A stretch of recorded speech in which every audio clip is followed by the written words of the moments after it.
Hello, GRED 557, and welcome to week 4 of the class. So, you've been learning a lot about the importance of writing in the content area, and that engaged students are a huge impact on the success for writing in the content area. I appreciate in the discussions that some of you are addressing like content knowledge heavy expectations, especially linked to state testing. So it is challenging to find that balance. But how can writing help students be more engaged with all of that content that you need them to know? So this week, you're digging a little deeper into the writing process. Our week 4 page is on the screen here with me, and I'm just going to scroll down to your tasks for this week. I do want to pay attention to number 4 and number 5, which is focusing on the exams that our students have to do in middle and high school. There's a lot of research on how to teach to the test.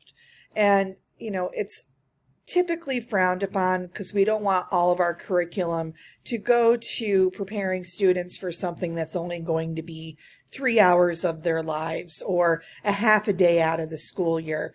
And as noted in last week's discussion forums, we really want to have lifelong learners and lifelong critical thinkers. But it is important for you to see how writing appears in the testing for your content area.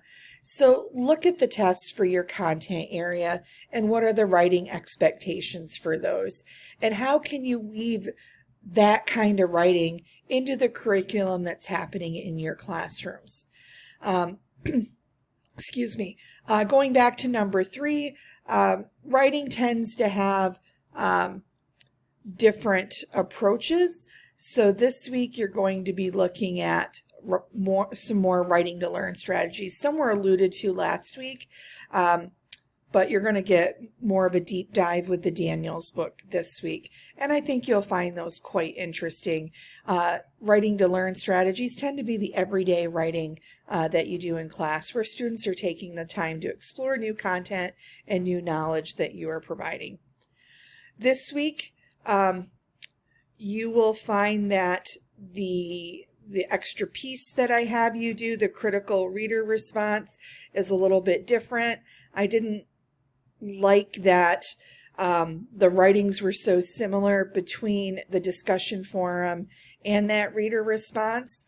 So it's turned into a critical research response. So built upon what you write for your discussion forum, you're going to find a piece of research that aligns with writing in your content area, and you're just going to do an annotated bibliography on it and make a quick connection to what you discuss in the whole class discussion forum.